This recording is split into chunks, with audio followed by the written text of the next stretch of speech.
like to welcome everyone here. Let's have a seat.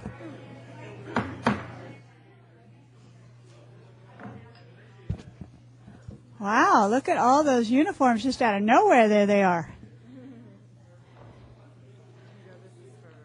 We'd like to welcome everyone here, call the meeting to order. Folks in the back, we want you to join us, and I'm going to call the meeting to order. Thank you very much. Meeting will come to order. Please join me for the Pledge of Allegiance. Please stand. Ready? Begin.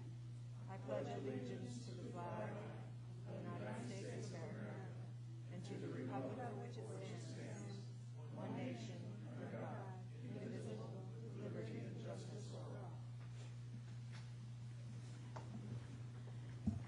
Thank you very much, and welcome to our regular board meeting on November 19th. We do have a full house, a quorum, and so we will begin.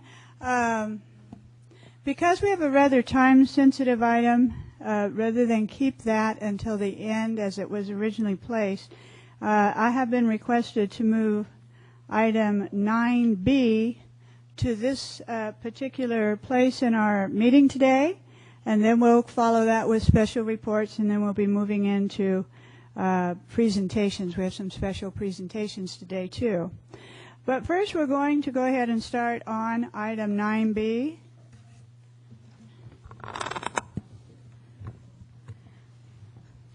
Thank you, Madam President. Item 9B will be the consideration of the adoption of Ordinance 01-2015, an ordinance adopting the Cambria Community Services District Groundwater Management Plan and directing that a notice of exemption be filed.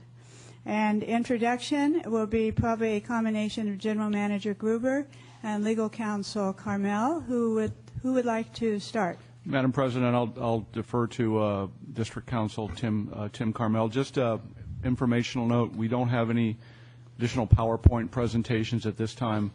Once an introduction is made, then we would just ask that the board would consider adopting the ordinance. Thank you. Thank you. Thank you, Madam President. You have before you the ordinance adopting your groundwater management plan. This has been a very busy process. I think this is the fifth time you've heard this matter in the last 3 months. It was initiated on September 15th. You adopted a resolution of intention on October 15th. You've had 2 workshops. Last Thursday, you introduced the ordinance and considered all protests. There weren't any protests. So here we're here to consider actually adopting the ordinance, which, as you know, is a condition of our Prop 84 grant. So it's important that we get this done. I won't belabor the point. We're asking you to open the public. It's not a public hearing, but take public comment, and after that, consider adopting the ordinance. And have nothing else to add. I'd be glad to answer any questions. Thank you very much. We have no request for public comment on 9B, which we are on at this time, so we'll move on from public comment since none was requested. And then we are ready for board discussion. Okay. Any comments? I'd be willing to make a motion. Yes, sir. Would you please make a motion, please, Director Beringer? I move that we adopt Ordinance 01-2015, an ordinance adopting the Cambria Community Services District Groundwater Management Plan and directing that a notice of exemption be filed. Second. It's been moved and seconded. And point of order? Yes, if I could just ask you to add to that motion by title only. You're adopting by title only and waiving further reading. And read by title only and awaiting peer review. Yes, I agree with that. Second. All right, very good. It's been moved and seconded that we adopt by title only and waive further reading. Any further discussion on the motion? Okay. May we have then, please, a roll call? Director Beringer? Aye. Director Rice? Aye. Director Sanders? Aye. Vice President Thompson? Aye. President Robinette? Aye. And thank you. Motion passes 5-0. And now, actually, you'll probably enjoy this. We're going to take a quick 5-minute break because it is a time-sensitive document and it does need signing. And so we'll be right back in about 5 minutes.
First is the special report by Commander Taylor, and here he is.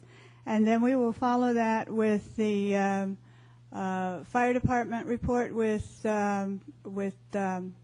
Battalion Chief Shalhoub. Good afternoon. I was not here for the meeting last night. Green light. Can you hear me now? All right. Can hear you. I didn't make the meeting last month. My apologies. I had a sergeant who was supposed to do it, and about an hour before the meeting was scheduled, they had something happen in the South County that he had to go to. So he didn't make the meeting. I was in Sacramento for meetings at the Office of Emergency Services. There was a lot of talk about the fires in Northern California. That was an interesting subject, but the majority of the meeting talked about flood control and what they're expecting for El Niños.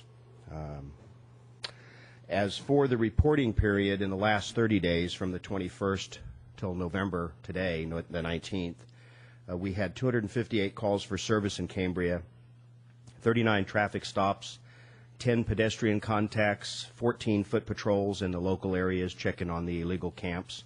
We had 9 alarm calls. 2 of those were for businesses, 7 were residential. There were no losses or property damage in any of those. We had 14 incomplete 911 calls that required deputies respond to check on them. There were 10 disturbing the peace calls that ranged from loud music to an incident of domestic violence. We did not have any reported vandalisms. We arrested 4 drunks. We had 1 arrest for spousal abuse. We had 3 theft reports. They ranged from a purse stolen from an unlocked car in the 500 block of Hastings, a bicycle stolen in front of a business in the 2500 block of Main, and a generator stolen from in front of the 800 block of Main Street. We had 3 burglaries. The first consisted of some jewelry stolen from a residence in the 5000 block of Pine Knolls. Second involved items stolen from a storage unit on Village Lane. The third was a burglary of a restaurant in the 1300 block of Tamsin Street. In that particular case, the deputy was able to capture images of the suspect from the restaurant surveillance system, which had been operating even though the restaurant had been closed for business. Later that same day, the deputy was on patrol, and he was passing the Coast Unified School District offices on Main Street, and he looked over and saw the suspect, who was accompanied by a female. Subsequent investigation discovered that the female was in possession of a taser and a medium quantity of methamphetamine. The deputy arrested Humberto Aguilar Lopez, 32 years of age, a resident of Paso Robles, for burglarizing the restaurant, and he arrested his companion, Veronica Romero, 28 years of age, also of Paso Robles, for possession of methamphetamine and weapons on a school ground. The only other thing to mention that has come up is we've been receiving reports of the IRS scams They're back at it again. They've changed it up a little bit. Now they're using robocallers to make it sound a little more official, like there's something legitimate behind it. They're telling the victims that they owe money, that they need to contact a phone number. Once they make contact, they're then directed to put money onto a prepaid Visa or some type of a green dot prepaid card and then call back with that number. No one so far has fallen victim to this. They have hung up on this person once they've made contact. They've notified us. We follow up on these calls, and what we find is that the telephone numbers are spoofed, which essentially means that somebody in a foreign country is able to cover his tracks by using a number with something like a 415 or a 213 area code, so it looks like it's in California, but it's not. They're overseas, and there's really not much we can do about it except make the public aware. The only other thing that I wanted to talk about briefly was that the Christmas bicycle program is underway at the Sheriff's Office. Our elves at the Honor Farm have been working diligently throughout the year to get all of the donated bicycles refurbished and up to speed and ready to give out to children. The applications, I left some on the table outside. If anybody knows of a child that is in need of a bicycle, you can fill the application out on their behalf. You can fax it to us. You can mail it to us. You can also go online at slowsheriff.org. The form is also present there. It can be filled out and simply emailed to the Honor Farm. The bicycle giveaway will begin at 12 noon on December 16th at the Honor Farm, which is located on Oklahoma Avenue at Kansas Avenue, which is just off Highway 1 there at the main sheriff's office. And that's the report. Thank you very much, Commander. Do we have questions, comments on the board? Okay, well, we're glad to see you back. All right, thank you. Thank you. And then next under presentations, under special reports, we'll hear from Battalion Chief Shalhoub. And I think just for clarity, too, after you complete that, then you're going to go ahead and, rather than have Mr. Flores give his report, where is he? I've seen him in the audience. He will follow after you go ahead with items on the agenda B and C under this, and so you'll start with your fire department report and then segue into some very special acknowledgments and honoring of some people from the fire department. Okay, thank you, President Romanet and members of the board. Eric Shalhoub, Battalion Chief for CAL FIRE, assigned to Cambria Fire District. We'll start with some operational stuff. On October 25th, a small vegetation fire occurred on near the grammar school and was quickly controlled by our engine crews locally here. On November 2nd, a large cypress tree fell when the rains came on the 1800th block of Main Street.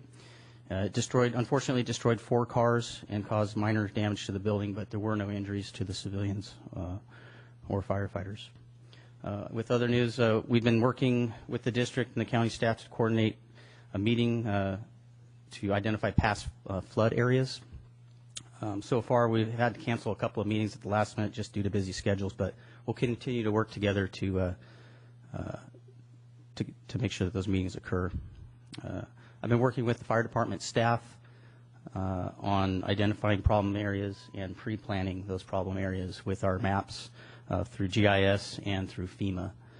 So we're getting ready for the floods if they do, in fact, occur. We've also identified 3 areas that the public can utilize sand for sandbags. We're asking the public that they purchase their own sandbags down at your local hardware store. But those 3 areas we publicized, it's basically the Dog Park, Shamel Park, and Lambton Park. We do have sand also at the fire station, but that will be utilized for emergency personnel as well for the district's needs and the fire department's needs. CERT is also coordinating a sandbag filling day with some Boy Scouts. It'll probably be in early December. I don't have a date on that quite yet. We're also reviewing our swiftwater rescue plans and are gearing up for training on that. And also we're going to hopefully have an in-corps drill with the boats regarding swiftwater and flood rescues in early December. As far as prevention goes, much work's been completed by the cemetery And on Bridge Street, on the Covell Ranch, a private company came with a large remote chipper and excavator and accomplished a significant amount of chipping and work there. I encourage you, if you haven't seen it up there, it's pretty impressive on the amount of work they did in a short period of time. All grant funded, of course. And then the engine crews have been busy visiting schools, spreading the fire prevention message with Sparky, the dog. And then crews remain busy fielding questions regarding the FHFRP invoicing, so with their weed abatement program. So with that, if you have any questions as far as my report goes, we can move on to the pinning. Any questions from the board? Okay, then I think we're ready to move on to the exciting part. So we're going to kind of switch it up here as far as the schedule goes, and we're going to swear in engineer Tyson Hamilton. He's promoted engineer, and then we'll be pinning the badges on engineer Tyson Hamilton and Emily Torlano that's just made captain. So Chief Reader and I will go ahead and conduct this, and we're going to try and do it so that the camera can get this all in and put the family to our right here. So if Tyson wants to come up and he can be sworn in.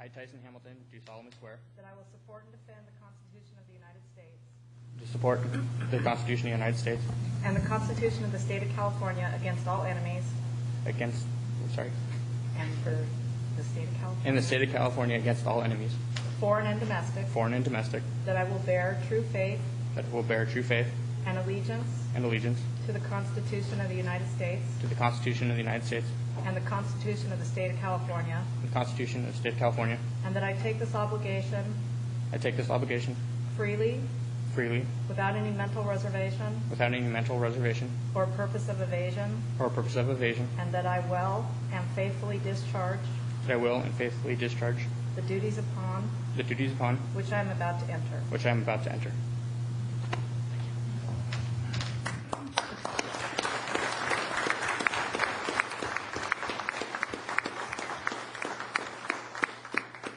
So I'm going to go ahead and bring up Chief Reader and Emily, Captain Torlamo, and we're going to speak about the shield or the badge and the collar brass that we wear and what they symbolize.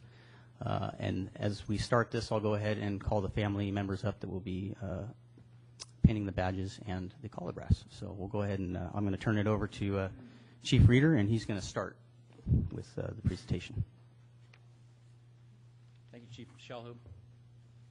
So if the family members would come on up, and Chief Shellhoop's going to hand you their badges, and we'll proceed. After the seal, we should maybe let everybody clear out this alley. After they're Okay, before Dean comes in.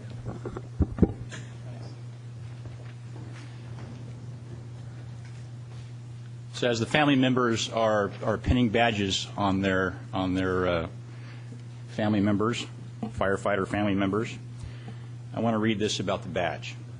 Fire service is steeped in tradition. A firefighter wears a badge that goes back to the days of the Crusades.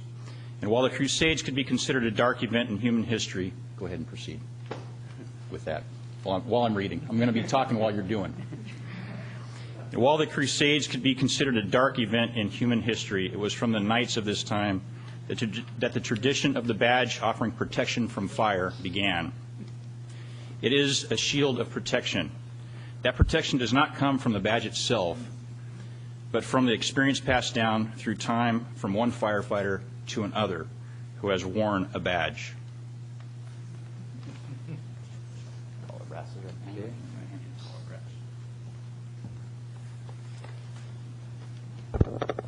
So I'm got to do collar brass. I'll be speaking about collar brass. Collar brass can be worn in the fire service to signify rank. Today, Engineer Tyson Hamilton is receiving collar brass with a fire engine that signifies that he's in charge of getting the crew to all incidents safely, and that all equipment carried on the fire engine is ready in ready condition. Today, Captain Emily Torlano is receiving double bugles, signifying she is responsible for the fire station and leading the crew. And in the early days of American fire departments, orders were given to firefighters through the use of large brass devices that resembled megaphones. These were very ornate brass horns that were commonly called bugles or speaking trumpets. The person with the bugle hanging from the neck or shoulder was easily identified and was identified as the person in charge. You were wearing the same type of collar brass that many of us wore years ago and that many of us before us have worn. It is a symbol that you are not alone and that we all, with our cumulative experiences of officers now and the past, have bestowed upon you. We trust you, we believe in you, and we support you. And then Reader's got some closing statements here. Thank you, family members. Your job is done. I'd like to ask you to be seated. Appreciate it. If you two could just stand there. In closing, it has been, it is, and it always will be that our battle to protect life, property, and our natural resources is dependent on strong, dedicated, and well-trained and well-equipped firefighters. Captain Turlano, Engineer Hamilton, understand this, and their success today demonstrates their commitment to meeting the mission of the fire service. Chief Shalhoub and I congratulate you and wish you the very best in your endeavors in the fire service.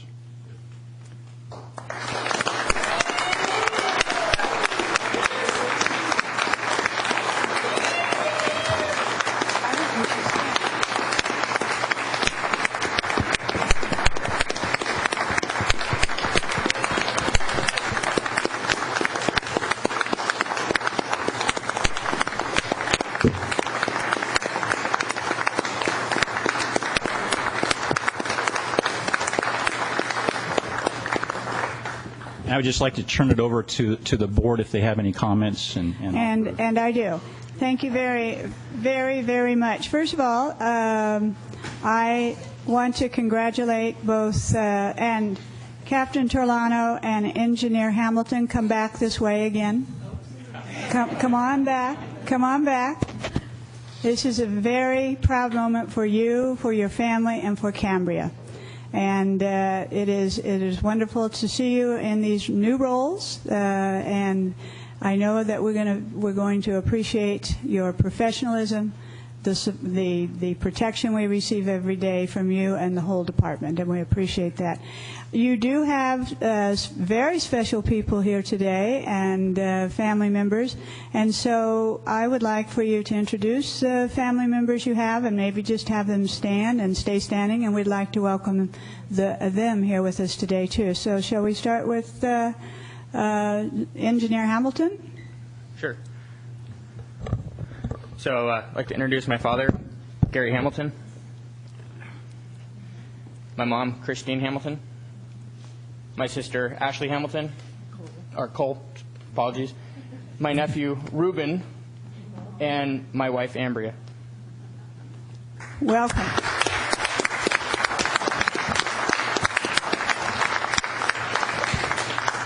And with me today I have my mom, Marianne, my big brother, Kelly, his wife, Ansley, my dad, Len, and then my little guy she's like a sister to me, that's Angela there, and little River, one of my sons. Thank you. And I just wanted to thank everybody, the community, the board, and this organization for giving me this opportunity. It's a heartfelt experience. I'm up for the challenge. I've already learned so much. I'm grateful to be able to work under Chief Shalhoub. He's a great mentor to follow, and I just wanted to thank everybody and the community as well for all their support. So, thank you. The pride and the pleasure to sharing this today with both of you is all ours. Thank you very much.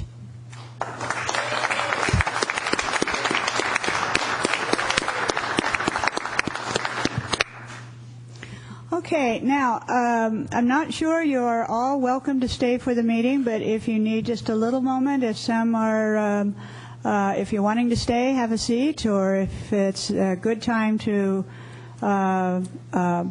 go wherever you're going, that's fine, either way. But we're going to move now into the regular meeting, and is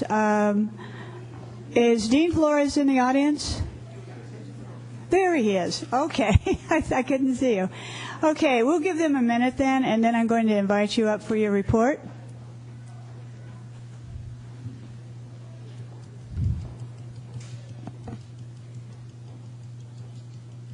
Okay, thank you all so much. And now we'll get continuing into our regular meeting.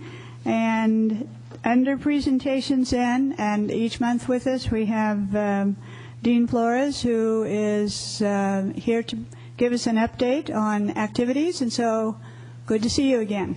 Good to see you. There was no plane that got sent back to Los Angeles. There was no car. And there will not be in the future. Okay. Well, So, welcome. Thank you. I will be brief. Madam President and members, I do want to say that I did a PowerPoint last meeting, and I think what I will do is do a complete PowerPoint every quarter. This is an update to give you a little bit about what has been going on. Obviously, you just moved the groundwater management process. Thank you for that. As you know, Sacramento is anxiously waiting for this reimbursement action, and so I think following all the processes has been great, and I want to congratulate you and the board and the legal team, others, to get that off and moving. I also wanted to let you know about DWR. DWR is having a lot of discussions about indirect potable use. We need to be part of those discussions. We have been part of those discussions. And I think overall, as we start to look at the wastewater treatment supply issue, it is completely important that we are enmeshed in that. We have been doing that over the last 30 days, as well as talking about the nitrate issue, because DWR now is focusing even more so on the nitrate issues because of the dollars that are remaining in the bond funds to actually move that forward. So I do want to let you know we are part and parcel of those discussions. In terms of grant funding, obviously water recycling is an issue.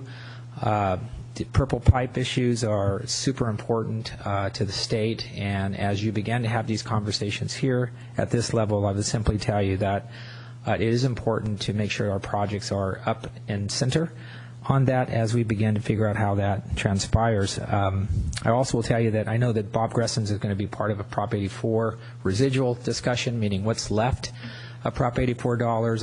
There's not much, but there's probably enough to get some studies done for the district, and I know Bob is working on that, and I think it's a good place to be for the district. The state is trying to close that account at some point in time, so I'd probably say before the end of the year, those funds should be extinguished, and hopefully Cambria will be part of the mix in that. In terms of the regulatory government side of things, I do, and I think I should tell you, I think I mentioned last meeting, California Fish and Wildlife Committee regulations will be out in final form probably before the end of the year. Some changes in that the district should be aware of. I will actually send those, if I could, to Tim, and making sure that there's some sense of how it fits or it doesn't, but I do know they're going to be making some substantial changes. The discussions with state parks is going very well, as you know, and I think it's an issue now of trying to figure out the monitoring aspects of this and how the state can participate with the district. There will be some staff changes, as you know, at the state parks locally. We have a new director coming in who is quite good, ready to go on the issues, so I don't think we're going to lose anything there. But I would say that we're trying to set a meeting up with the new director, start that conversation early, and make sure that that is a continuum so we don't lose any time or space, particularly when it comes to biological monitoring aspects of this. So I want you to know we're continuing to try to put that meeting together. In terms of legislative issues that will affect the district, the deadline for amendments to second-year bills is December 10th. I plan to have at the next board meeting a written report for you on pending legislation that may affect the district moving into the second session. Second session starts the first week of January, but pretty much all the bills that will be in place will be set somewhere between December 10th and Christmas vacation. So I'll make sure next meeting you'll have in hand a report. It'll look kind of lengthy, but we'll kind of highlight some of the bills that will have some impact on the district. The last thing I do want to mention, just in terms of meetings, is Coastal Commission obviously met last meeting. There was discussion of the emergency water system in public session. I have talked to a few commissioners regarding that presentation. And I would say the big themes in terms of that presentation for the board to consider, first and foremost, is that I think the commission is really looking for a kind of a longer range vision for the district. It's looking not just at the emergency water system, but in totality, how does it fit with the wastewater component, and more importantly, what benefits to the environment is kind of the message that I think the commission is looking for. I think we're doing that already as we move through the EIR, which is a positive. But I think the key theme, as you have said, Madam President, moving forward is this word sustainable. Sustainable is kind of the most important aspect of what the Coastal Commission, I think, is looking for. Things that this project already does, obviously, in terms of making sure that we have some minimal impacts and, more importantly, positive impacts on the other side, on top of water supply. So I would probably say that those are things that I do know that your GM and Bob Gressens and the folks putting the EIR together are all kind of now in sync. But I do think the longer term look at sustainability is going to be very critical. And I think that's really all I have for this report. Okay, thank you very much. Do we have comments, questions from the board? Okay, well, thank you. We'll look forward to next time. Okay, so then we are now into public comment, and we do have some requests for public comment. And so we will start with agenda review first. That's just to sort of alert the people that are just coming up here for public comment. It's almost time. So on agenda review, do we have any items that any director would like to have pulled? No. Okay, seeing none, we'll move on now into calling up our first on public comment is Bob Putney.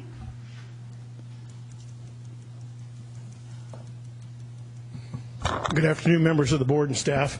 Bob Putney, resident of Cambria. I just want to bring to your attention, since you have a contract with CAL FIRE for your acting fire chief, that when he was sent to Northern California to the Lake Fire, since you pay his full salary, wages, benefits, his full benefit, he went up on a Master Mutual Aid fire in the state of California, which is entitled for reimbursement. So I hope you'll seek reimbursement since we're in tough economic times, that you get the money back for the time he was out of the community and served very well up there, did a great job, and in a horrendous fire and horrendous conditions. So I just want to make sure that you're aware of that, and that you work with CAL FIRE to get the reimbursement that's back due to the community, to the CSD. Thank you. Thank you very much. And next we have Crosby Schwartz.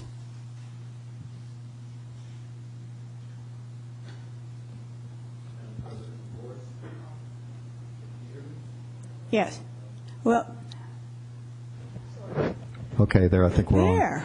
Very good. I have a comment about the proposed water and sewer rate increases and the Proposition 218 requirements.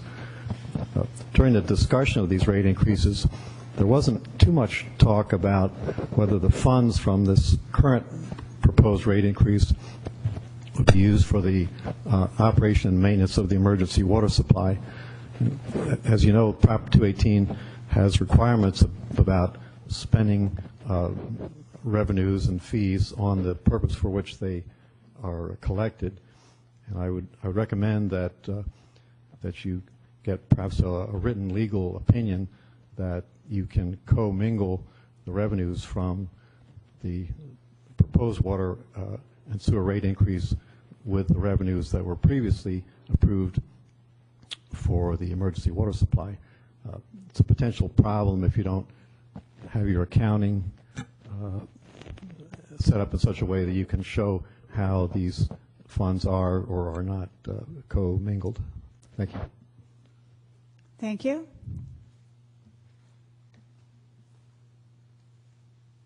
Is this the last one? Okay, and then we have our own Director Rice, who has requested public comment, and you are welcome to just stay where you are with your public comment. You don't have to go over to the other mic, unless you want to. Oh, no, I think I'm okay. All right. So every year, Monique. we hear from Richard Margetson about the Needs and Wishes benefit that happens in Los Osos to benefit the homeless and transitional food and shelter. And he couldn't make it today, and so he asked me to make the presentation. The details are up on the slide, and I'm just going to read the letter that kind of explains what this event is. It's sponsored by the South Bay Seniors, People Helping People, and on Saturday, December 12th, the community of Los Osos will host its community-wide or county-wide 10th annual Needs and Wishes holiday fundraiser after the Chamber of Commerce parade from 10 a.m. to 7 p.m. at the South Bay Community Center. As everything associated with the event is donated or sponsored, 100% of the total proceeds will go directly to this year's chosen recipients as follows.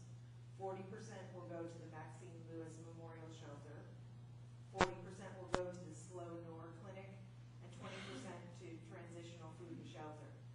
To that end, we are in need of items for the toy and gift store, silent auction, raffle, and gift certificate sale. If you would like to assist in helping those less fortunate among us, please contact. The phone number is 528-5800. If you have any other questions or want to make a monetary donation, that's also where you can contact. The Maxine Lewis Memorial Shelter, for folks who don't know, is in partnership with Interfaith Coalition for the Homeless. They house up to 85 men, women, and children nightly. Daily, the shelter provides breakfast and dinner for approximately 100 to 125 people. Transitional Food and Shelter bridges the gaps in assistance for the disabled homeless in SLO County by providing short-term housing in local motels and apartments for people who have been released by local hospitals and require a safe, accessible place to recover by doctor's orders. The Slow Nor Clinic is a volunteer-based nonprofit organization dedicated to providing high-quality, free health care to uninsured people living in our community because no one should go without health care. Thank you in advance. The event is on December 12th in Los Osos at the Community Center, and the number 528-5800 is the number to call if you have any questions. I encourage folks to go. Also, the Interact Club with Rotary will be out here the next couple of weeks at Farmers Market with their big jar to collect money, so you can also donate money as with the Interact Club at Farmers Market for about 4 weeks. So Saturday, December 12th, be there. It's open from 10 a.m. to 7 p.m. There's a silent auction, and you can buy toys for kids, and all the proceeds go to the three charities. All the proceeds go to the three charities that I listed. Thank you to Richard Margetson for helping put this on every year along with the South Bay Seniors People Helping People organization. Thank you, Director Rice, for the public comment. Okay, moving now then into our next item, finish with public comment on item 5. We'll move into item 6, the General Manager's Report. And we have no request for public comment, and so we'll proceed. And so, General Manager Gruber. Thank you, Madam President, board members. I will talk with Eric regarding what Bob Putney brought up about the reimbursement. The Advanced Sustainable Water Treatment Plan, as we all know, is operational. And I left my email address here and Bob Gresham's email address. We really promote tours of the facility, especially when it's operational. So if you want to shoot us an email, if there's any civic groups that are interested in seeing it, any of the school groups that could use it as a science-based type learning experience, If there's any individuals that would like to tour the facility, it's your facility, just shoot us an email. We'd be more than happy to coordinate that tour for you. We did modify the office hours. They're closed from, we're open from 10 a.m. to 3 p.m. We haven't received any complaints from any of our customers. This was triggered by staff reductions, of course, and now it allows staff to really focus on some daily operational duties, and we're getting a lot more done. I was asked a question, are we open a little bit more during the billing period time, and the answer to that is no. And this is flexible. I mean, if we find that it's not working, then we'll be more than happy to reevaluate that and go back to where we were originally. But right now, it's working out rather well. When Dean talked about an advanced sustainable water treatment plant on our facility, the next bullet point is really where we partially get our source of water from regarding that, and that's our wastewater treatment plant. I've talked about this in the past, but for a long time we were putting rather high nitrates out of the back of our plant, and for several months now we've made some operational adjustments, and we're putting very low nitrates out of the back of the plant. The results on November 10th were I think they were about 2.45 milligrams per liter, or parts per million, compared to being as high as 30 and 40. The result of that is the nitrate levels we're putting out to the perk ponds are percolating down into the ground. They're lower. Part of that water is being withdrawn from the 9P7 well. It's being put into the advanced sustainable water treatment plant, and the result of that is the nitrates leaving that facility are very low. Our last test results indicated that the nitrates leaving the advanced sustainable water treatment plant were ND, which means non-detect. So it's one big system. It all has to work together. So that's why it's important that we continue to make improvements to our wastewater treatment plant, make upgrades to that facility, work closely with Regional Water Quality Control Board. Bob Greshams did attend a RAC kind of a work group today down in Morro Bay. As Dean indicated, there are some monies left in Proposition 84, and Bob had some preliminary conversations with me, and so at least he went down to the group today and said we would like to start a dialogue, and really it's up to the board, with requesting $2 million more for the wastewater treatment plant. Upgrades to that wastewater treatment plant.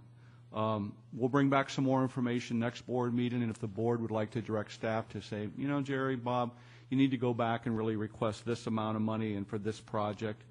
But it was kind of a last hour thing, so we went ahead and just put that on the table today and started the dialogue with those folks down there. As President Robinette indicated, we do meet weekly with county staff, ourselves, and our consultants, and President Robinette on the EIR. We're making progress on the EIR, and we anticipate having a draft, hopefully, for review in sometime in late January. You adopted the groundwater management plan today. We're one step closer to getting our $4.3 million. Again, thanks to hard work by Bob Greshams. He is not at this meeting because he took that signed document, scanned it, faxed it over to the county. The county has all the necessary paperwork already completed. They're waiting for this, and then they'll forward it up to DWR. We anticipate it taking between 45 and 60 days. However, I said I'd be more than willing to drive up to Sacramento and pick up the $4.3 million check, and so we're hoping that we'll get a little quicker than that. The reason I mentioned that I meet with President Robinette is this. I just want to let the board and the community and staff know that she's probably one of the hardest presidents, hardest working presidents. Let me rephrase that: hardest working presidents I've ever seen. Monday I met with her for an hour and a half. Tuesday we met at an ad hoc committee for 3 hours. Yesterday we met for 2.5 hours. So she's very engaged, and I appreciate that. I really do.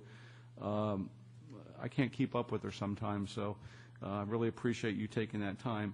Patrick will go into our overall financial look for the district a little bit more. As I indicated in my general manager's report, it's looking much better than we originally anticipated. It wasn't too long ago where several people got up to the podium and said, you just might as well cash it in and declare bankruptcy and all that stuff. And at that point, we were looking at about a $500,000 shortfall. As Patrick will discuss briefly in his finance manager's report, we're looking at finishing the fiscal year with about $772,000 thereabouts. That does not include any proceeds from the $4.3 million, or it does not represent any additional revenues in water and wastewater if we are successful with the Proposition 218.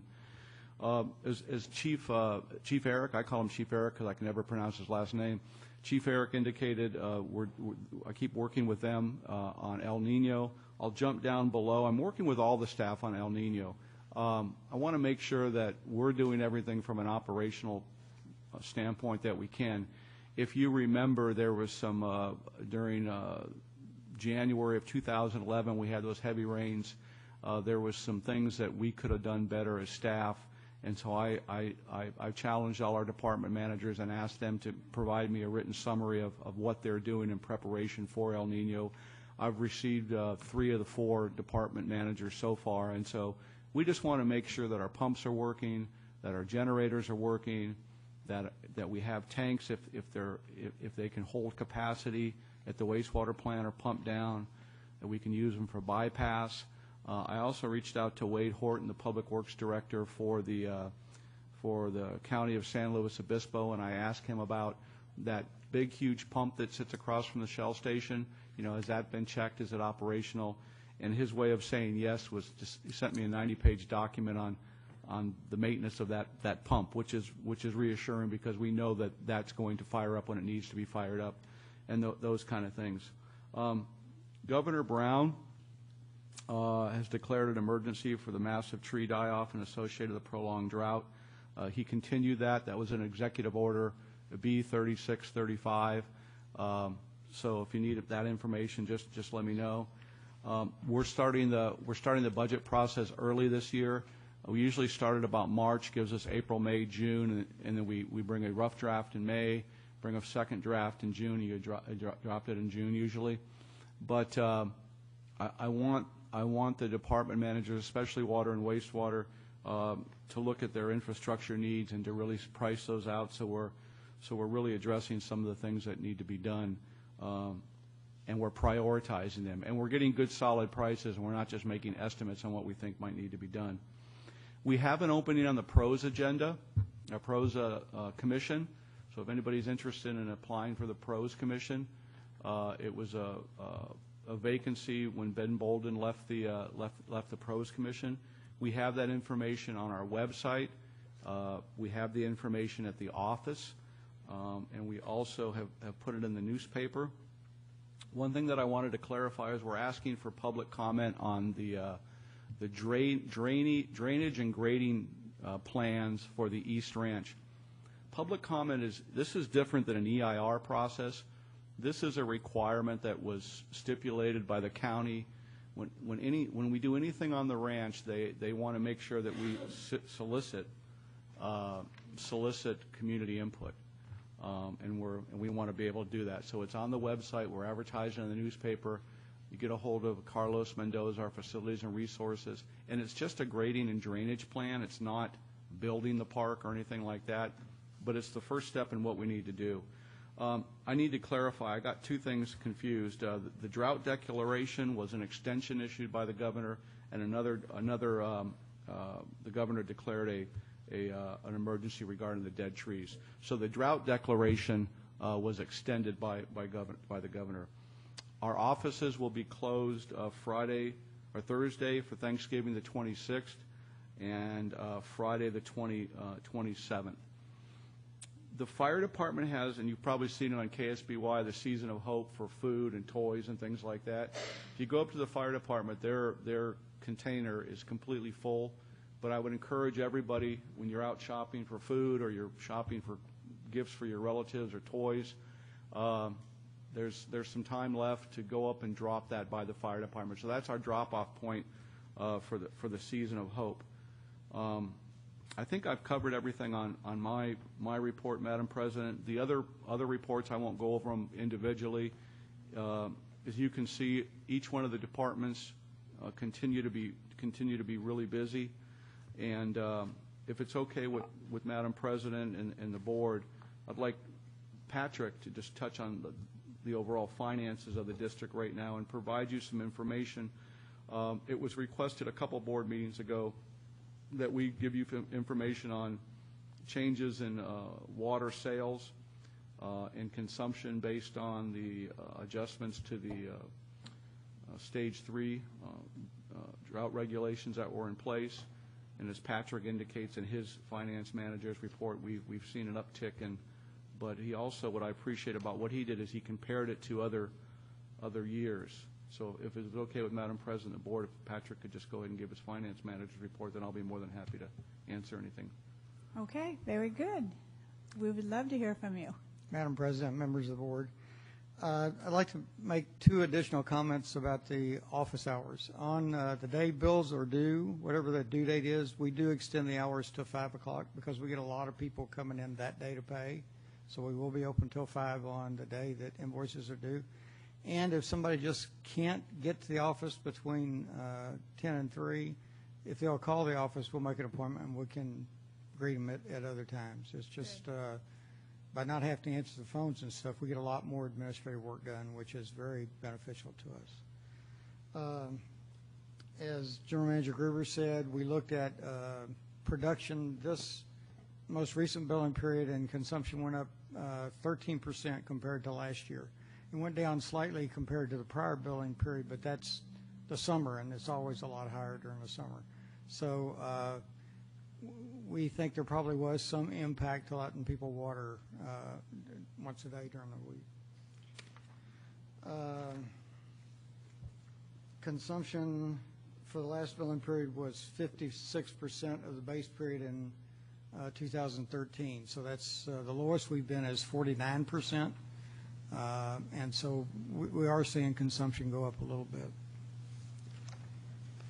I wanted to talk about the cash flow. We have reduced expenditures as we've discussed. We've not made any major acquisitions or project commitments, so that we do have a projected cash flow at the end of the fiscal year of a little over $700,000. That's plus or minus 100,000 or so, because things change fairly dramatically.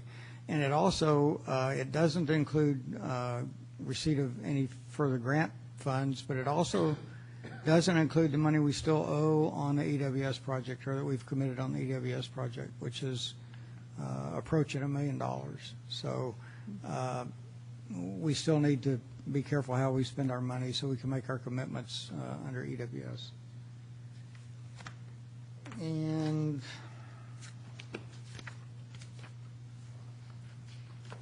actually, I guess that was it. That was all I had. All right. General Manager Gruber, does that conclude our General Manager's report today? Yes, ma'am. If there's any questions the board would have, it's pretty extensive. And I just wanted to let Director Rice know that I was able to get to your questions and answered them as best as I could. You did. Thank you. Appreciate that. No, ma'am. There's nothing else at this time. Okay. Questions for the General Manager then? We have first Director Behringer. Okay.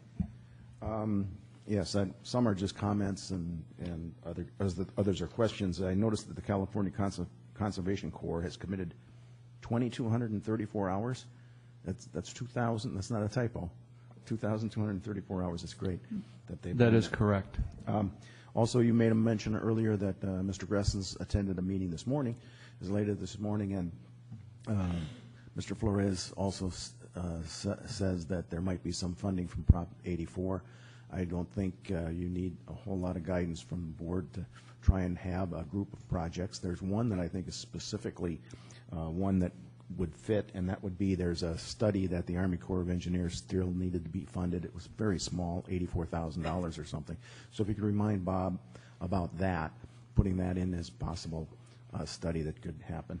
Also, I really appreciated last meeting when Bob Gressens mentioned that we should be calling this the Water Restoration Project, and I think that's really, we should start changing EWS to Water Restoration Project as much as possible for a lot of reasons, and especially sustainability. And also, if we have commitments on the Water Restoration Project, maybe that can be Prop 84 funded. I mean, that would be great to see that happen. Another comment, that tree that fell on the Bluebird and crushed these 4 cars, one of them was a Chevy, I believe. The others weren't. Who's responsible for that? Is that a county response? Well, I understand our CCSD actually went there. Well, the CCSD Fire Department responded for health or public health and safety reasons, determined upon arrival that there was nobody in the cars or that there was nobody injured in the facility. They red tagged the building, evacuated the building because there was the possibility of additional cypress limbs falling from that tree. It's the the business owner's responsibility to remove that tree. As far as the insurance on the cars, I don't know, but when I arrived about an hour after it happened with Chief Eric, the tree company was already there, and they were taking the limbs off the trees and cutting it up and things like that. So unfortunately, it is the new owner's responsibility, as I stood next to the old owner of the Bluebird, who had sold it a month before, and we were just amazed and thankful that nobody was hurt or injured or killed in that, because if they would have been in those cars, it would have been a much more tragic outcome. Okay. One other thing, to some people's comfort, the public comment we had, there's an annual financial audit that's coming up, and I'm sure that they go through it quite clearly to see what charges are applied toward the restoration project, water restoration project, or not. And I see that we received $36,864 in operating revenue applied to that. What is that compared to the cost? Is the cost similar, or is it only covering part of the cost? I don't have the exact numbers, but the budget is about $100,000 deficit. If we get all the revenues we project and we spend all the money we project, it's about $100,000 this year deficit. Oh, that's the annual, the annual, right? And but we just started collecting revenue on the restoration project just recently. So, in a full year, do you expect it to be pretty even, or? Not really. I project a deficit to some extent for a couple of years, depending on the chemical costs and the sampling costs. Okay. Those have to come way down before we'll break even. Okay. And that concludes my questions. Okay, thank you. All right, now we'll move over to this side. Director Sanders. Sure. Question for the general manager and the finance director. Finance director mentioned that there's been an uptick in water consumption. How close are we getting to the water consumption assumptions that are built into the water rate increase?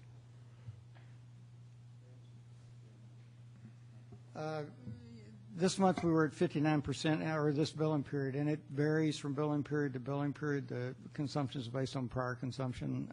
The projection is 70%, so we're still 10 or 11% below that. But the budget is projected upon not being an emergency water situation anymore, where people can use, they're not restricted in their water use. So my belief is it's fairly realistic that we'll be able to get back to the 70%. Good. And Director Rice. Thank you, President Robinette. First of all, thank you for the preparation work that you've done already, General Manager Gruber, in advance of the potentially bad weather we're expecting. I'm really glad to see that that's getting done, and I really very much appreciate you making sure that it's getting done by all of the various departments. I just have a few comments. The first ones are related to fire. I haven't heard anything back about from the ad hoc fire committee. I know it's been a crazy number of meetings we've had recently with the rates and the groundwater management. And I don't know if we have any progress on a longer term solution for fire chief. And so do we have any kind of general idea of when those items might be considered? Because, I mean, we're about halfway through the contract right now. Yeah, at the end of the board meeting, there'll be ad hoc reports, and then Okay. Director Thompson will be able to provide the board where we are in that process, and Great. and where we still need to go, and still things that need to take place, and he'll be able to provide a timeline regarding Awesome. that. I just didn't know because it just says ad hoc, so I wasn't sure if that was going to be. Thank you. Thank you also for clarifying on the day that the bills are due, the extra time, and that people could call if they need to make an appointment if they need out of hours. Hopefully we won't have too much of that. I'm guessing we won't. But I know with the increase, sometimes the very last day is the only day that the money actually is in the person's bank account, and so it's good that they have that last minute. Of course, we'd like to get it on time sooner, but I'm glad that you're accommodating that concern. It'd be nice to have something less vague on the EIR schedule maybe next month. Less vague than just January, and like just a schedule of things, because it's not just the draft gets released and then there's public comments, and that just kind of the whole overarching part, because I know we need that in order to complete our permit with the county. So I'd just kind of like to see a big picture kind of. Okay. Didn't SR Ford break down recently? Didn't we just replace that whole thing like less than 3 years ago? Yes, ma'am. And what I did is when I answered the email, and I said it right before I got here, so you probably didn't get a chance. Okay. Sorry, I haven't read it yet. No, so let me just, if I could. You can also report back next month. It's not an urgent thing. It just seems like asset management. I'd like to try and make sure that if it was something that was still under warranty, or we weren't doing maintenance or whatever. I have an answer here. The original improvements to the SR4 well were related to automation, monitoring capabilities, fail-safe services, fail-safe devices, telemetry, and replacement of the filter media. So that's what we did when we had that catastrophic failure. We went in there and just pretty much automated everything, put fail-safe devices in, put monitoring equipment, added telemetry, replaced the filter media that had never been replaced. The most recent repairs were for the pump itself that has never been replaced since put into operation. So it's a submergible pump, so the pump burned up. So the SR4 pump burned up, and we put that into service, how many years ago, Tim? Quite a few. So that's what failed, and that's what has been replaced. Yeah, 2002, as Director Sanders indicated. Now on the Santa Rosa side, you have SR1 and SR3. All the improvements have been made to those. When we put the Filtronics system back online, we did essentially the same thing with the SR1 and SR3. So everything is new over there. Going back to the San Simeon wells, if you look at the San Simeon wells up there, those are going to need to be pulled and replaced at some point in time. They're submersibles, and that would be one of the things that we would incorporate into our strategic plan or to our capital improvement program. So the SR4, SR1, SR3, the Filtronics plant, and the SR4 have been completely rebuilt. The San Simeon wells will eventually need to be pulled and serviced and replaced. And when we do that, we'll incorporate some things. I won't go into acronyms, but we'll incorporate things that'll make them work better. And I just want to make the reason I ask is I just want to make sure, especially when we're replacing these high cost items, that we are tracking when we're going to have to replace them again, because obviously it's going to wear out again, and hopefully the maintenance is being done so we don't get catastrophic failures like we did a couple of years ago. Okay, thank you for clarifying that. I think that is Let me just look. Oh, this is the last thing, and it's a very small thing, but in the facilities and resources report, that it talks about a charter contractor was hired to remove some trees. That was at charter's expense or not the district's expense, right? I hope. Okay, that's fine. I'll have to get some clarify that information later. on that. I just, whenever we don't have to spend the money, it'd be nice. I could ask Patrick, because he would know if we paid a charter invoice, have we? Yeah, Okay. so All right. I'll check. I and do I'll get an appreciate the answer. thoroughness of the operations report. It really does help me kind of get a handle on what's going on with the district. Thank you very much. And Vice President Thompson? Thank you, Madam President. Two things. Firstly, I noticed in the production report that the Advanced Water Supply Project produced 9 acre-feet of water in October, and is my assumption correct that because it produced that water, it enabled us to sustain a relatively strong level of water in our well fields? Is that? That's correct. If you prior to the start in the EWS this time, there was a lot of good dialogue back and forth between myself and the board and the community about what's going to be that trigger mechanism. Are you just going to arbitrarily start this thing because you feel like it? And if you remember correctly, we started this thing based on some criteria that the water supervisor, myself, and the district engineer put together. When we started it, the hydraulic mound was at zero, very, very close to zero. And the wells in the San Simeon Creek Basin were between 10 and 12 feet and dropping rapidly. You have to understand that once the WBE well at Windsor Bridge East reaches 3 feet, we cannot use the Santa Rosa aquifer. So what we saw when we turned the EWS on within a relatively short period of time is that the gradient went positive, and then we started to see the San Simeon wells rebound favorably. So the system is doing exactly what we want it to do from a sustainability standpoint. So the answer to that is yes. And especially since we are pumping 60% of our water out of San Simeon, I think it's very encouraging that the well levels are staying constant. Correct. And what this project's what the Advanced Sustainable Water Treatment Plant allows us to do is really manage both of our basins. Not only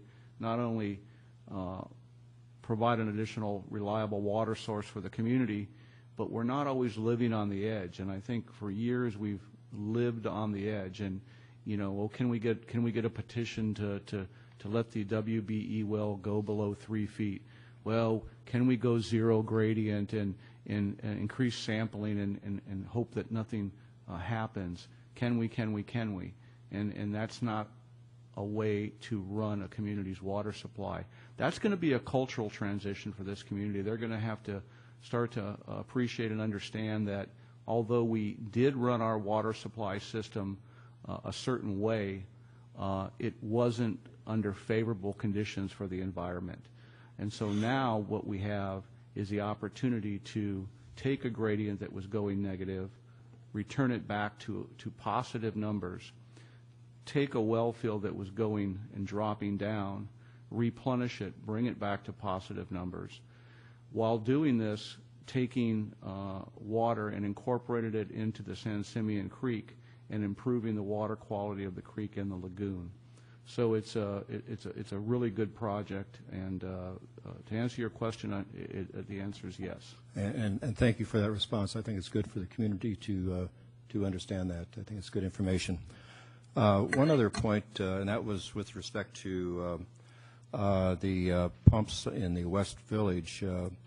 Mel McCulloch had inquired of County Public Works about the procedure and the timing for starting the pumps to prevent flooding on Main Street, particularly at the Shell station and stores to the south.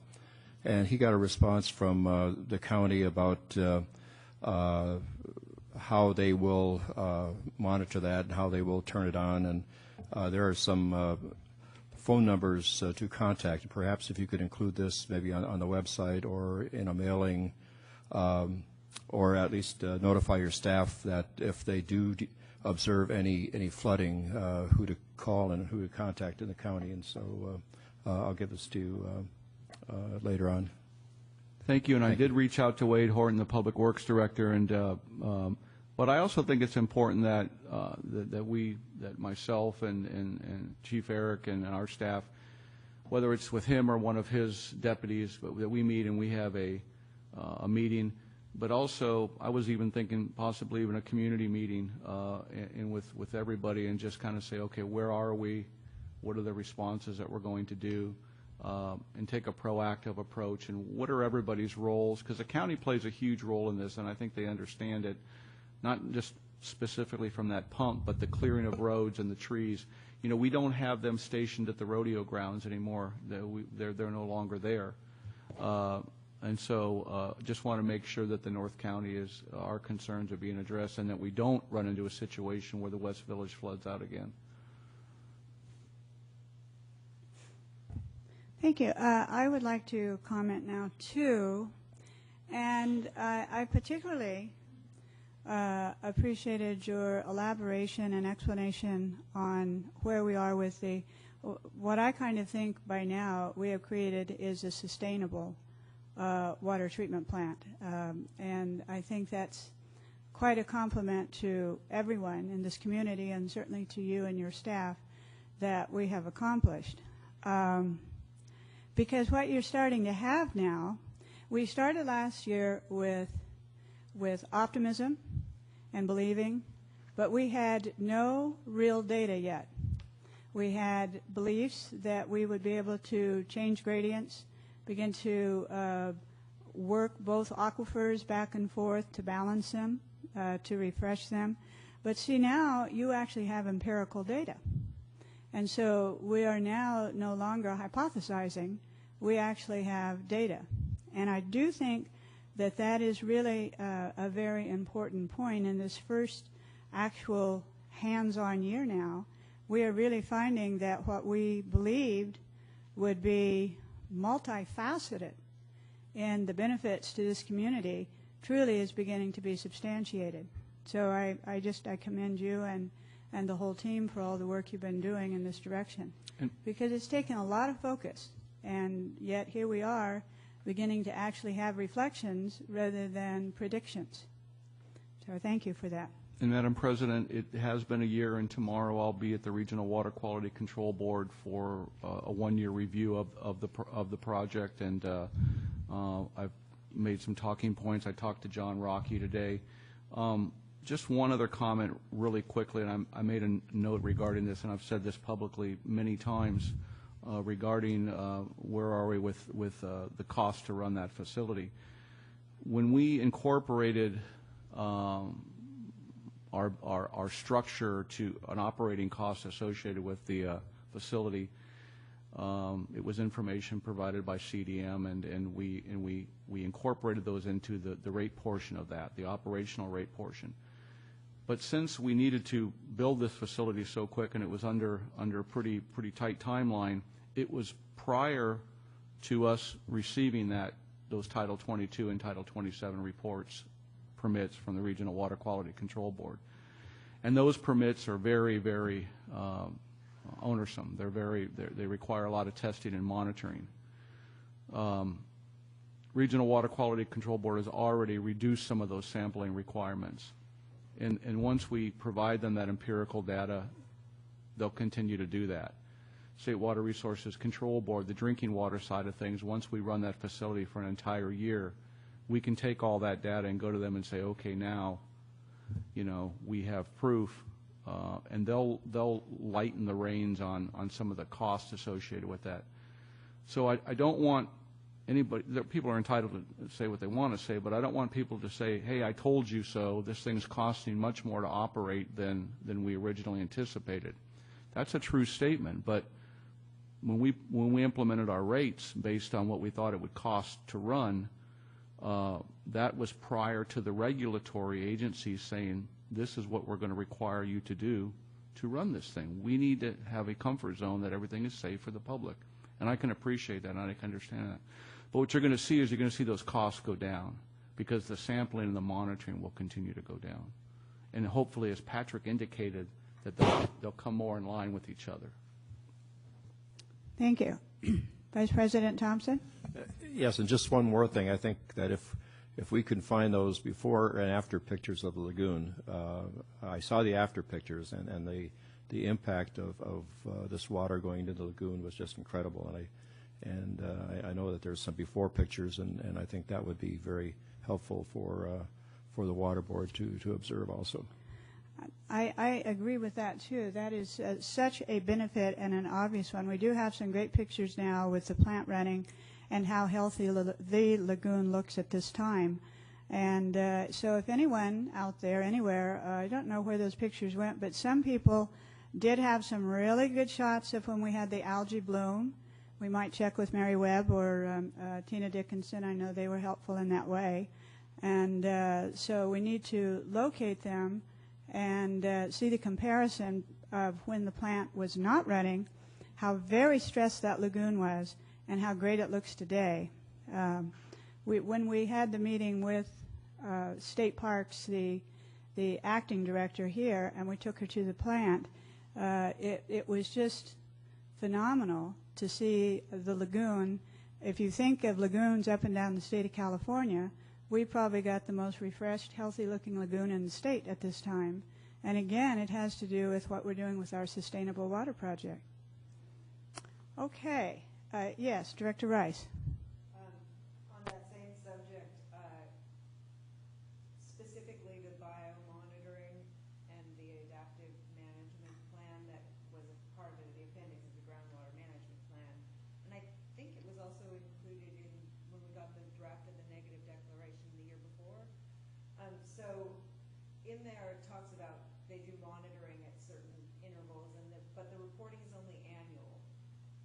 Well, it's supposed to be adaptive, and I certainly want to make sure that if we're doing anything negative, like looks can be deceiving. People can look really great, but they're doing horrible. So the lagoon looks great, and we know it's doing better than when it had the algae bloom for sure.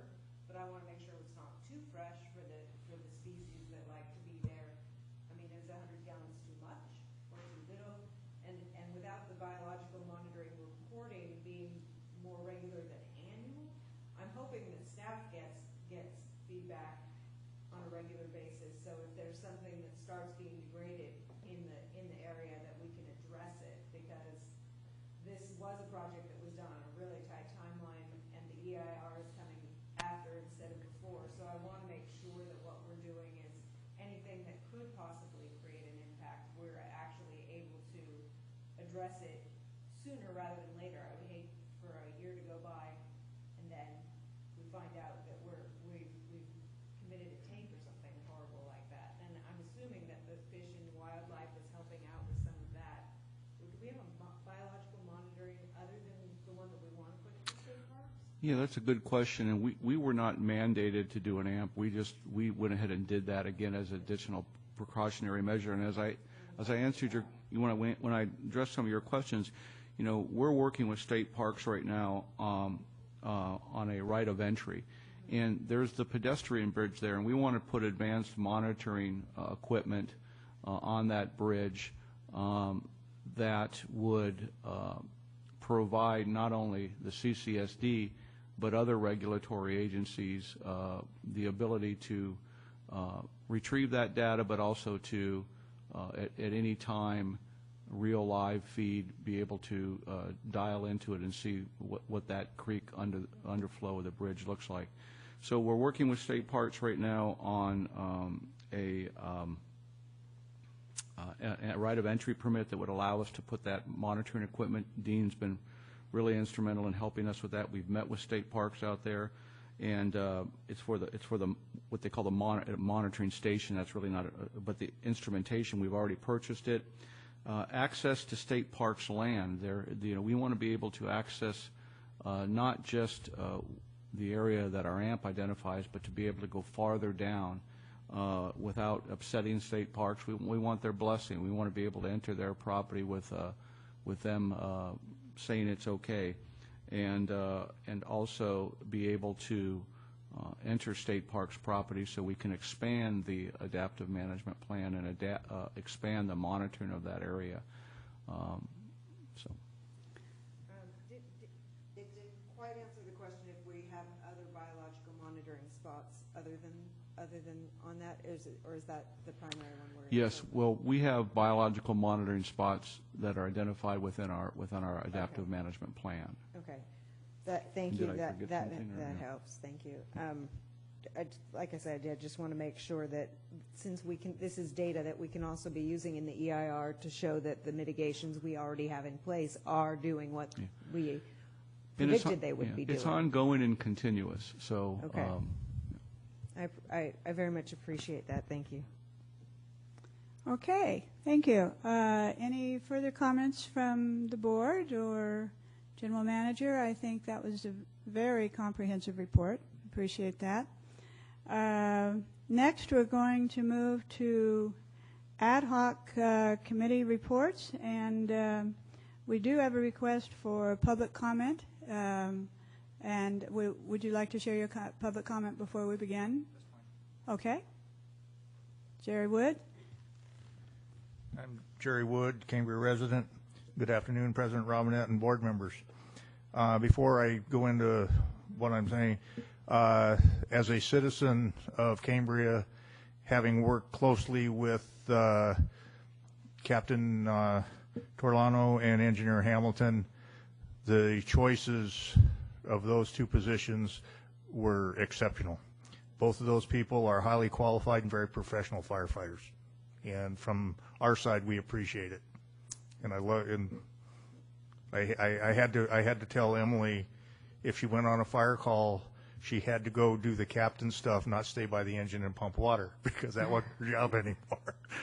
So, and she took it after she hit me in the shoulder. She took it nice.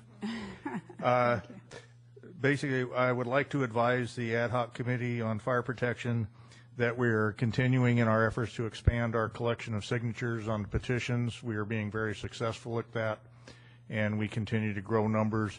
And like I said in the last meeting, I will provide those petitions at a later date, or maybe at the ad hoc committee meeting, so we're up to date. And we're also looking forward to the completion of the ad hoc committee's review of the issue and being able to respond at any future ad hoc committee meetings. And in closing, I wish you all a very happy Thanksgiving season. Thank you. Thank you very much. Okay, so we are going to move now into ad hoc committee reports and other related board member reports. So who would like to, don't all jump out at once. It's the first time I've not seen any green lights on. Director Rice? I attended the North Coast Advisory Council meeting last night because Director Berenger had a calendar conflict, and I had a conflict also, so I wasn't able to stay very long. So my report basically is I went and let them know what we were going to be talking about at this meeting and gave them an update on the rates that we passed to put into the 218 process, and answered a couple of questions. There weren't many, but they were mostly on the rates. I regret to say I was not able to stay for the rest of the meeting, so the issues that they discussed, I'm sorry, I don't have a report. That's fine, thank you. And Vice President Thompson, you're going to give the Yes, I have report? a couple of meetings to report on. So I did attend the Parks, Recreation, and Open Space meeting.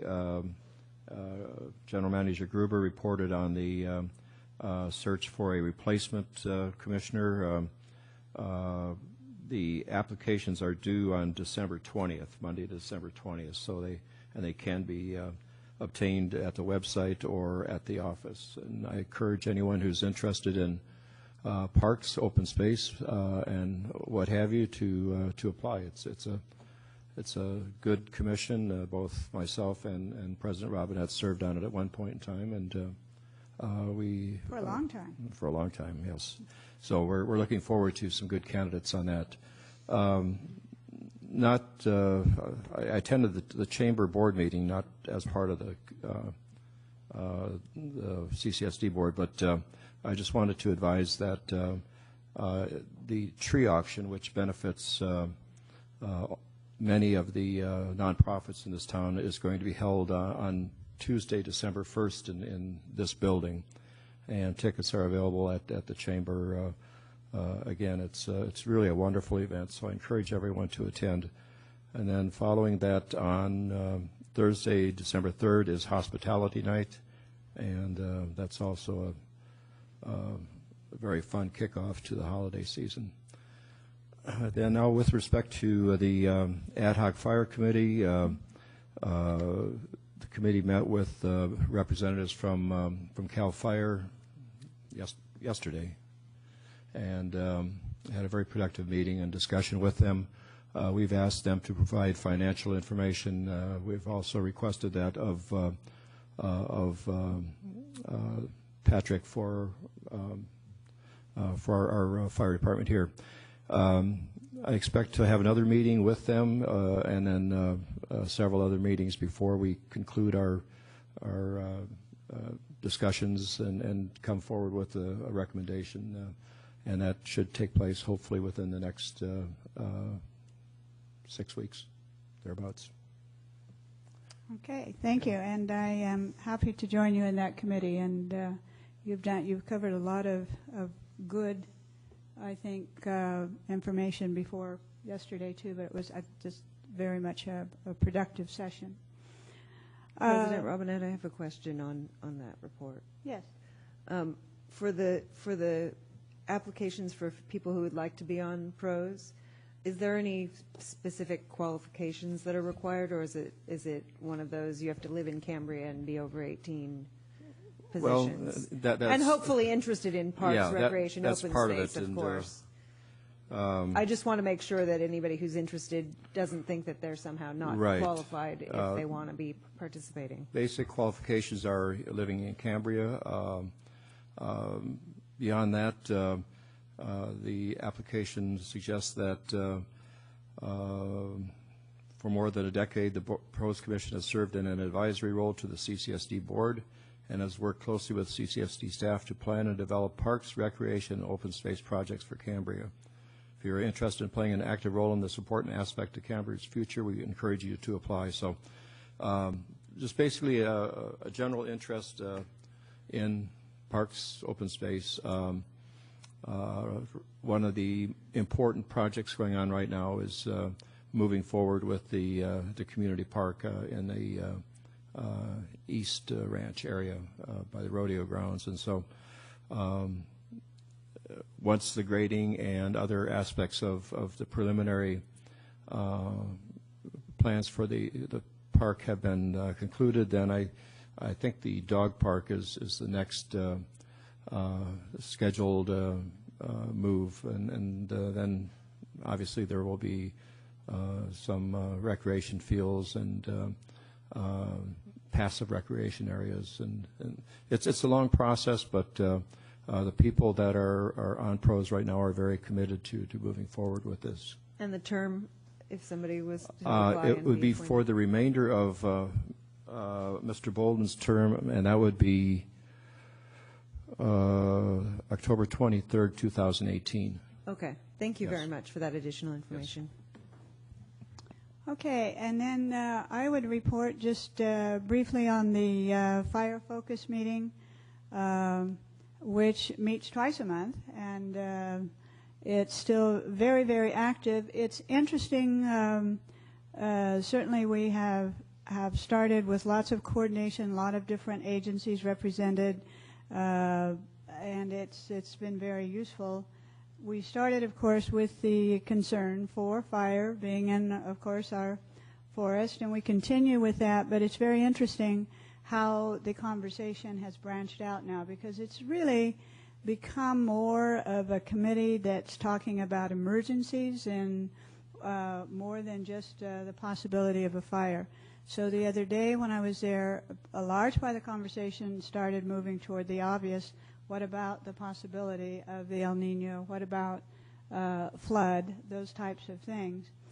And then I had noticed we're starting to get some requests from some people that why aren't we, meaning I think they meant the CSD, why aren't we getting the creeks in better shape with all the overgrowth that there's, there's really, that's problematic at times when we have a flood and we have all the water in the creeks, and then brush starts to begin to bunch up and actually block the creek.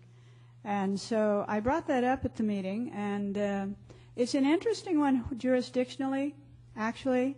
It was an interesting group and conversation. I just brought it up for conversation to see what we thought. There are people that think that the creeks need to be trimmed way back because there's big overhang now. There are others that absolutely staunchly say, you can't touch that. That's meant to be there. It's nature's way of doing whatever.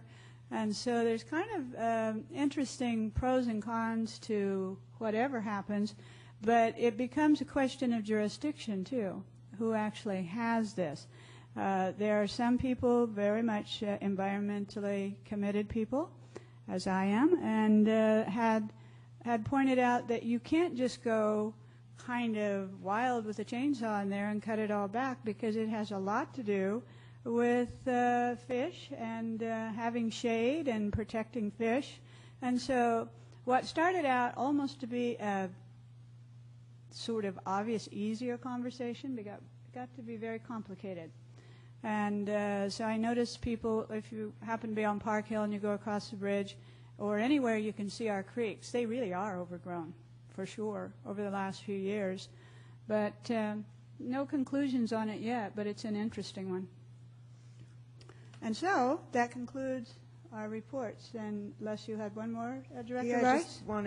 I just wanted to comment on your, thank you for the report from the Fire Safe Focus. I appreciate that. I think that there is a very complex thing going on here. We're trying between the recharge project, the wastewater treatment plant, getting that in line, and trying to manage our dying forest. It is a complex thing that we're trying to get not just sustainable, in my opinion, but to a balance that works with the folks that are here and the environment that's here. Really, if you were going to let everything be natural, this forest needs a fire to be healthy. It's kind of part of the life cycle of a pine forest. Because there's people living here, obviously, that's not something that can happen. But we have to keep all these things in mind. That's one of the reasons why there's overgrowth. There hasn't been a fire in so long. So there's a complex balance that I think it's important. We're having these discussions in all of the different realms that we're responsible for. Thank you. You're right. It is. The more you talk about it, the more obvious and complicated it becomes. Director Barringer? Yeah. President Ron, it brings to mind the local hazard mitigation plan that we're needing to do, and I'd like to see a focus on that. And I know you're keeping a timeline on the regular coastal development permit. I wonder if we could have someone put together a timeline on this local hazard mitigation program. It's something that covers all different kinds of things other than just fire, and I think the focus group has brought that up to us, but I think it's our responsibility to do so. So my recommendation, I guess, is to the general manager that he put a timeline perhaps in place for our next meeting or something so that it gets some kind of focus. Yes, and I think you have had multiple conversations with Chief Lewin, correct? Yes, he is seeking $30,000 grant from the county, and but Director Berenger, what I can have Eric do next time, or I'll reach out to him in the next week or so and just ask for a status update on that. Mm-hmm. And the $30,000 is for the writing, correct? Yes. What we would do is we would have a consultant do it for us, which is probably a good idea because but working with the community, obviously, not just handing it off to somebody to make sure there's a lot of interaction between the different agencies and different groups and different staff members and things like that to formulate something like that. But I'll follow up on that. Right. It's important. It's an important plan for the community to have. I absolutely agree. And the hope is that he can pay for that service, the consultant. That's correct. Okay. All right, thank you. Moving then, no further business under the manager's report, the ad hoc committees. The consent agenda, we're ready to go on that. There was nothing to be pulled. I move that we approve the consent agenda. Second the motion. It's been moved and seconded that we approve the consent agenda. No discussion. All those in favor say aye. Aye. Aye. Sounds unanimous to me today on that. Okay, 5-0. And then we have no hearings and appeals, which brings us to regular business under A now. And so we do have, we'll have a request for public comment, but I'm going to have General Manager Gruber first introduce the item. Thank you, Madam President and board members. Item 9A is discussion and consideration regarding adoption of policy of applying for grants. If you remember that the board several months ago asked us to bring a discussion or a policy relating to grants forward. This was stemmed from the SAFER grant, and so we brought something forward, brought a policy forward together for you, and the board asked that some minor alterations and tweaks be made to it to really home in on the policy and to really clarify some additional points a little more. Worked with district council on this, and with that I'll let Tim add some comments to it if he wants to. Thank you, General Manager Gruber. If you'll remember, at your October 22nd meeting, you considered this policy and you requested that we make some modifications. I believe they were related to financial impacts associated with grants, recurring costs, matching funds. And the changes you requested were that those type of grant applications be vetted first before a subcommittee that's appropriate to the subject matter, and that then the subcommittee's recommendation or observations be forwarded to the board, and that the board actually approve moving forward with those grant applications. So those changes have been made to the policy before you. I would be glad to read the provisions that we've included, but they're fairly short and self-evident. And so it's before you again for reconsideration and to adopt. I'd be glad to answer any questions. Okay. We have a request for public comment. Pass? Okay. So we can move into board discussion, moving toward a motion. President Robinette. Director Beringer. Yeah, I just want to share my my thoughts on this, and I think that it is an interesting policy, but I tend to think it's a little bit too restrictive in a way. I think, and it's the last paragraph. It says, under this policy, the general manager has sole responsibility for applying for external funding projects and programs. I like the idea of the general manager being informed of them. I think we can have a subcommittee. I like the idea of a subcommittee, but the finance committee is a standing committee that probably could vet, on any subject, the grants. And the reason I'm saying this, I think that there's so many opportunities for grant funding that for the general manager to be knowledgeable about it and to have the finance manager review the potential impacts. I'd like to see as many grants being written as possible. We have a lot of opportunities. So it's more of a comment than it just sounds like he's the only guy. And I'd like to see it more. I didn't even come up with the right words, but the general manager is the sole focal point, or must be notified of potential grants. But for a department head to start writing a grant that's been vetted, all the power to him. Let him do it. I know we might have had a problem with the SAFER grant, but I think that's an anomaly. So it's just part of the discussion. I know what you're saying. You want clarification. What we're saying is that beyond the general manager, no one should be out on behalf of the district somewhat preparing a grant, submitting it, that it must, if you see a grant opportunity and it looks like a really beneficial one to the district. You're working in some departments, you're off to some professional meeting, or you've picked it up somewhere like that. I think then what we're trying to say here is before you kind of independently move forward, you need to sit down with your department manager, who will sit down with the general manager to see if the general manager in fact says, yeah, let's get a green light moving on that and get started. Isn't that what we're looking for? I agree. I'm just voicing my opinion.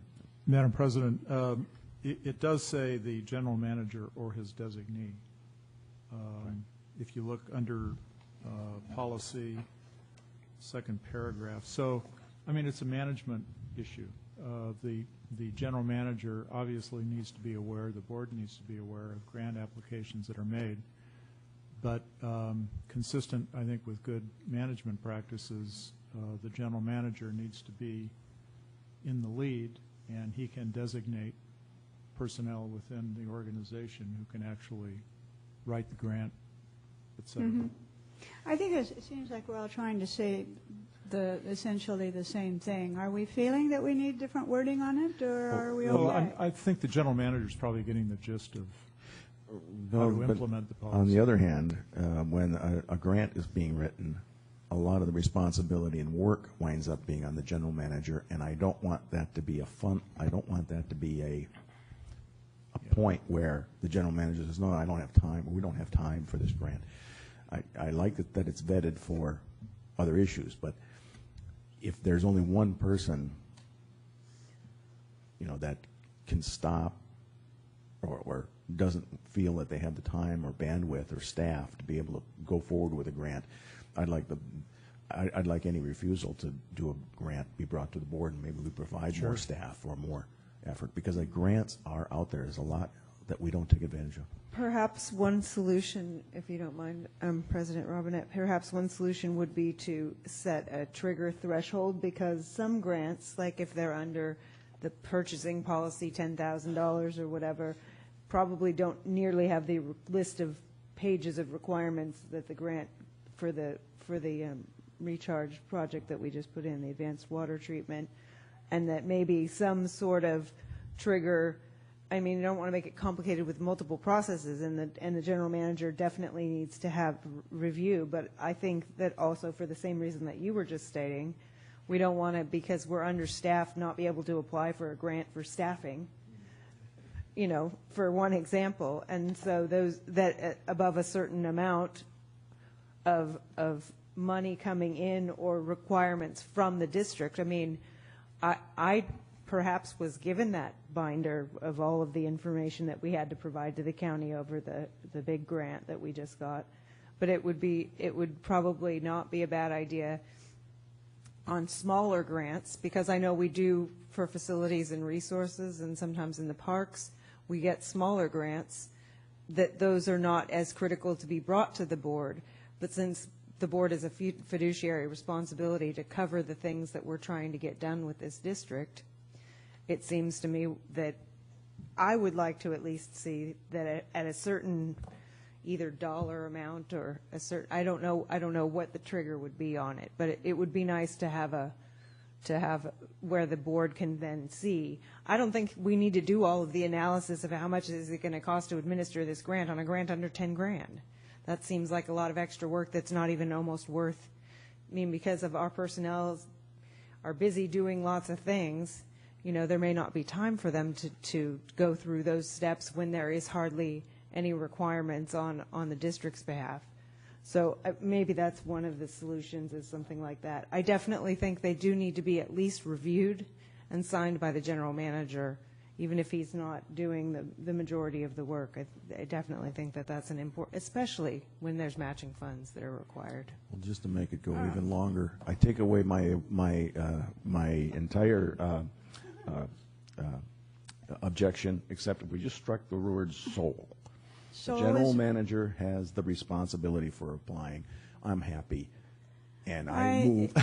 If I could speak on this too, I think what we're trying to do, having actually had professional experience working as coordinator of state and federal funding and grants in a very large school district, what we're after here is keeping this simple and manageable.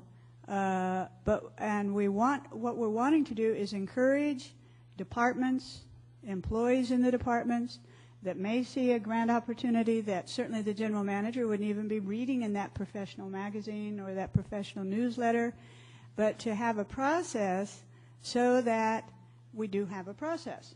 That if it's something initiated at the department level, someone sees it that works in the department, they go to their department head, they say, this looks like a great grant, this is kind of tailor-made for us, and that there's a process that people know. The department head then comes to the general manager, who uses his discretion, and says, this does look great, who's going to be writing this, how are we going to, who's going to be taking care of this. But when it comes to bringing it to the board is when it becomes clear that it has a requirement on the part of the district to have some kind of responsible oversight, and where actually the district becomes committed to certain requirements within a grant. We want to take a look at it too, but still based on the general manager's recommendation. It should really never get started without the general manager's approval. The general manager will never have time to write these things. But someone's excited about it in some department, so we're just trying to have it so that it's consistent from one employee to the other. And having been responsible for $400 million in grants, I too have a few things to say. One is that basically I think as a general policy, I think it's fine. I think what's important is that it lays out responsibility, and every grant has different requirements. Some will require a resolution from this governing body. Others will not, and I think it's up to the general manager to determine what those responsibilities are and to handle it accordingly. And I also think it's a good idea to have whether it's a report on occasion of pending grants and what's out there, so that we know that that we're following through on opportunities to receive grant funds. And I think it's definitely a very good opportunity for us to do some things we could not otherwise do. And so I would certainly encourage that we seek as much as we can in grant funding. I do too. I think we're just wanting to clarify. We're wanting to encourage everyone in the district to, notice and understand what the process is, so that we do have an open door and we're ready to go. Are we wanting to remove the word sole? It's not S-O-U-L, is it? I looked at this letter that's going out to interested parties, and I think I found a typo almost. In the second paragraph, last sentence says that clarify the responsibility and authority for applying for grants and provide that all grants awarded to the CSD have been thoroughly researched and financially feasible for the district and do not create an unseen financial or other burdens. If you don't put unseen in there, that would automatically keep any financial or other burdens being a block to consideration. So that's the only change I would suggest. If somebody else wants to remove sole, it's up to them. But sole could stay. I move adoption of the policy with the amendment proposed by Director Behringer. Did we get the amendment? I'll second it. It's just the unseen financial. Insertion of the word unseen between create and financial in the last line of the second paragraph. I'll second that. All right. It's been moved and seconded. Any further comments, discussion? Yes, please. Director Wright? Thank you, President Robinette.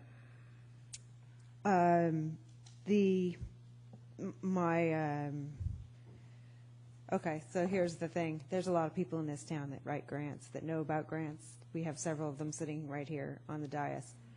So when somebody comes across one, whether they're searching for it or it falls in their lap, whether they're staff or community or board, what happens is they should go to General Manager Gruber with that opportunity, who would then pass it out to whichever department it would be most appropriate to address it? No. Well, no, I don't. I'm just trying to see you were. Because there are a lot of places where you can find out about grants. I just want to know that. I think it's interesting that you added community, which is great. What a wonderful resource. I totally agree. If it's community, you would have, you wouldn't have anywhere to go except to the general manager. Right. Although if you saw something that was really good for wastewater, you could start with that manager. But This says that goes to the general manager. no, I think you need to go, if you're working in a department that has a department manager, a department head, then you would take it first to them. It's just chain of command. I mean, in a school site, if you were a teacher that went to a conference and saw this, you would come back and talk with the principal. And the principal would say, well, let me talk to the area administrator. And then they would ultimately get some kind of nod from the superintendent, and then they would start the work of how's it going to get written. But I think that you shouldn't walk around your department head either, or manager. I was more talking about folks within the community that might come across grant opportunities. That's more what I was addressing. Right. I assume that the personnel policies address the chain of command issue on any item, whether it's grants or anything else. So, but this was to clarify that, because it's not always the case.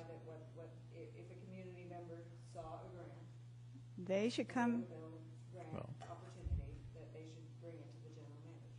They could bring it to one of us, and we would go with them, or they could bring it to the general manager. Okay. Absolutely. Thank you. That's what I was. Yes. Yeah. We welcome anyone who has noticed that there's a really beneficial grant that applies to the CSD to share it with us. Thank you. Mm-hmm. Are we good? Okay. Let's take a roll call. Director Sanders? Aye. Director Berenger? Aye. Director Rice? Aye. Vice President Thompson? Aye. President Robinette? Aye. Motion passes 5-0. And thank you for that clarification on the community. Okay. I think it's good. I think the fact that we brought up the whole topic and got it brought to the agenda, had the discussion, really highlights that we welcome everyone that has information on a good grant. Okay, so that completes item 9, and we have no further public comment. We are now into future agenda items. We have no request for public comment on that. So we're into discussion now on anything we would like to talk to, maybe have being brought back for discussion, or where we want to go. Anyone? Director Rice? Thank you, President Robinette. Just some following up on some items we've talked about before, and they may already be on the calendar for, I don't know how big the December meeting is or anything, but they're also not imminent, except for the first one. We need to have a discussion about revising the restrictions on water, because we have to come between the state proclamation of 25% reduction and what people are doing right now with the new rate coming in if there's no majority protest on the 218, which I don't think there will be. But I think it's really important for us to have that discussion, because it's a critical policy issue about how do we address this fact that we now have a much, much more reliable water source, that we do not have to worry as much about doing damage to the environment or causing subsidence or seawater intrusion, that we're doing a better job of balancing all of our sources, and we now have a new way to make sure that we do have reliable water. So I think it's important that we have a discussion about revising the restrictions, even if it's just going to a reduction in the amount rather than the 50 gallons per person per day or whatever I think I'd like to have that discussion, especially considering that we're looking at rates with that 70% as I can't remember which, if it was Vice President Thompson or Director Sanders who asked that question about the amount of water that's being used. We also had a reserve policy at one point. It got pushed off. I didn't know if the ad hoc budget committee is still looking at that. And we were going to hear back hopefully from the waste from Mission Country whether or not about the franchise agreement, as Director Sanders had brought up when we talked about that.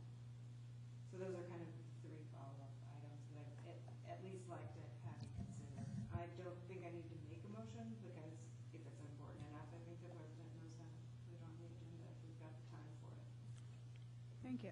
Madam President? Yes, Director Behringer. Might I suggest that if you determine that an open discussion about restrictions, that we do it on the December 29th meeting after the public hearing, so that we can, rather than at our next regular meeting, because it makes more sense, it's more coherent. It's just a thought. And perhaps the Conservation Committee would get together and have discussions if that were going to be something that would end up on the agenda, so that there were at least some recommendations from the Conservation Committee.